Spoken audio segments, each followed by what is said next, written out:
I want it to be known that I'm not really here today, okay? I don't want my card marked back in Holt Street in Sydney, which, if Bruce knows what he's talking about, happens a lot, it seems. And I want it on the record as well that I think this book is an outrageous pack of lies. And that Bruce Guthrie is, as Rupert so eloquently put it in his book, a Fairfax wanker. Or at least he used to be, and he would be if he could be.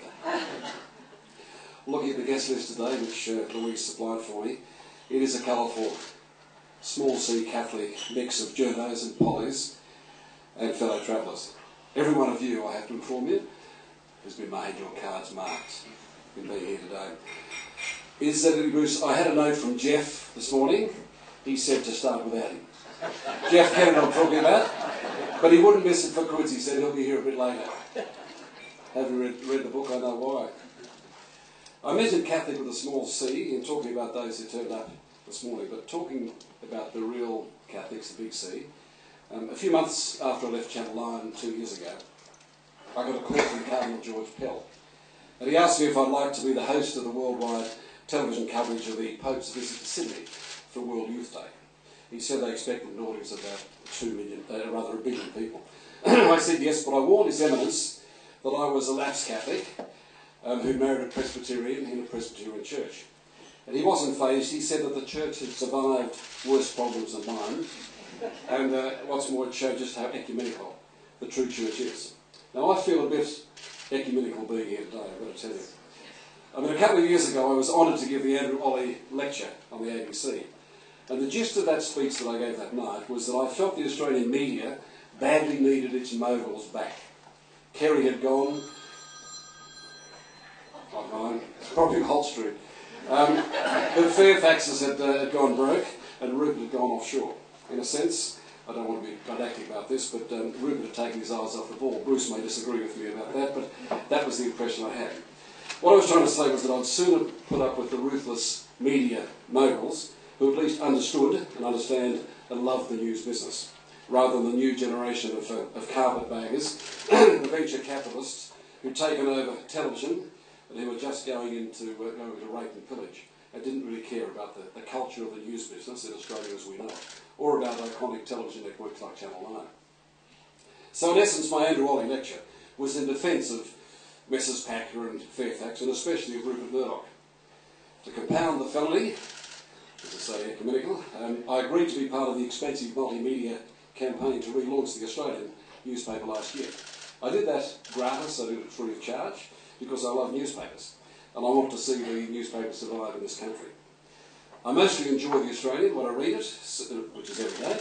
Certainly it's often enlightened coverage of Indigenous affairs, which I'm deeply concerned and involved in, through intelligent and lovely writers like Nicholas Rothwell. Now here I am today, after that background, launching Bruce Guthrie's book about how he took on the great man Mr Murdoch and his mild-mannered mob, and he won. I told her I was ecumenical. Mind you, it's very hard to say no to Louise Adler. She just keeps coming at you. She just keeps coming, Bruce, doesn't she? I think I'm on her standby B team of book launches. When the first bunch knock her back, she gets me to launch Lee Sales' outstanding book on David Hicks. His book comes out this Saturday. I've not launching it, but I've read it, and it's quite outstanding. And Malcolm Fraser's surprisingly excellent memoirs, written by Margaret Summers. I think Margaret's here today as well. Fantastic memoirs. And now, of course, this book, so I'm very honoured to be here. I must confess that I am a long-time fan of Bruce Guthrie, of his innovations, of his mastery of newspapers in Australia, his love of news, of words, and of course storytelling, and his ethics. Bruce reveals in his book, for the first time, that in the early 1990s, he decided to shift into television current affairs and take me on. It's a very amusing Ray Who story, in which Mr Guthrie, egged on by Channel 7, exec, sets out to change the whole landscape of Australian television. The only trouble is Channel 7 forgot to ring you back. So we're still waiting for Bruce to change the landscape. I don't know what it is about Melbourne newspapers and Melbourne newspaper editors that seems to dominate the Australian media landscape. This is an amazing media town. Earlier this year came Ben Hill's reverential and beautifully written book on Graham Perkin, Breaking breaking news, he called it. There's soon to be a book published on Creighton Burns, another legendary Age editor, and of course today's launch of Bruce's War Stories. It seems there are no bestsellers or no books written about Sydney newspaper editors. Now I have to say that I almost read Bruce's book in one long sitting on Sunday. I found it absolutely compelling, even though I knew the ending of the book. I've got to say, in my 45 years in journalism, I spent a few years covering politics for the ABC in Canberra, with the internecine brawls and bastardry that involved. I grew up amidst what Menzies regarded as the communist and anarchist cells of the ABC in the turbulent 1960s when I was first a cadet. Then I spent a decade in Washington doing Watergate in the fraudulent Richard Nixon era. I covered the pinstripe suit intrigue in the fluorescent United Nations corridors.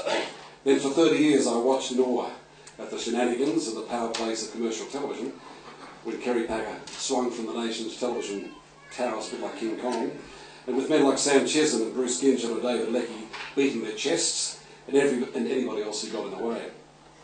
I've also covered a few wars over the years, witnessed a few natural disasters from volcanoes to tsunamis. I was at ringside for the first Muhammad Ali Joe Frazier fight at Madison Square Garden, when over 15 rounds they pounded each other into pulp and also into a hospital ward. So I thought that I'd been blooded.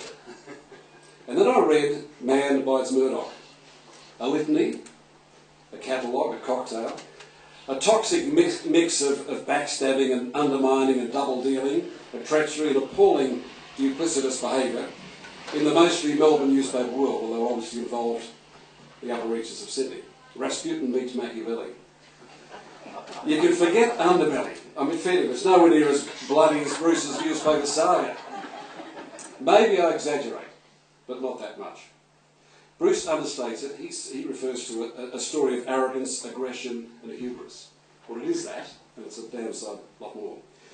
If I was a callow, innocent youth thinking of maybe an idealistic career in journalism in this town, I'd probably think again. I'd maybe join the SAS or go into the pub security game, something a bit safer. But if you love big power plays and intrigue, as I said, and a cast of colourful characters, whom we all know so well, these characters, then you won't be able to put this book down. Reading his story, there are times when I thought that even Bruce Guthrie didn't want to be there. When he seemed, he smiles, when he seemed like the odd man out. And even when his instincts and his tongue said no, he found himself sucked into what he calls the village of the damned. The village of the damned. I remember interviewing Johnny Raper, probably the greatest rugby league player of all time, long after he retired. And he said that he'd broken so many bones and battered his body so badly that every joint ached. He had chronic arthritis. That pained him just to get out of bed in the morning. And I asked him if he had his time over again, would he put himself through the torture again? I'd do it in a flash, he said. No question, with a big grin. I'm sure that Bruce Guthrie would give me the same answer. Would you do it again?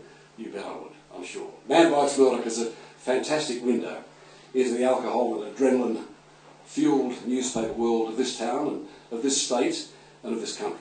In fact, way beyond our shores, I found Bruce's experience, I was talking to him last night on the phone, his experience of working for Time Inc. in New York was just absolutely fascinating. To experience the way the Yanks do it. In a delightful turn of phrase, Bruce says that of the People magazine where he was working for a while, that their writing style, he says that they refused to allow a noun to stand naked. It's a lovely way to do it. They refused to allow us a noun to stand naked. That was their style. I'll let you read all the intrigue and all the tidbits in there. I won't spoil the fun or I won't piss up Bruce. Except to recount one hilarious story that I got Bruce's permission, involving Prime Minister John Howard. It is an extraordinary revelation in this book. While having dinner at the lodge in Canberra, Mr. Howard reveals to Bruce, quite openly, that he had a route in every city. That's R-O-U-T-E. What the Americans pronounce as route.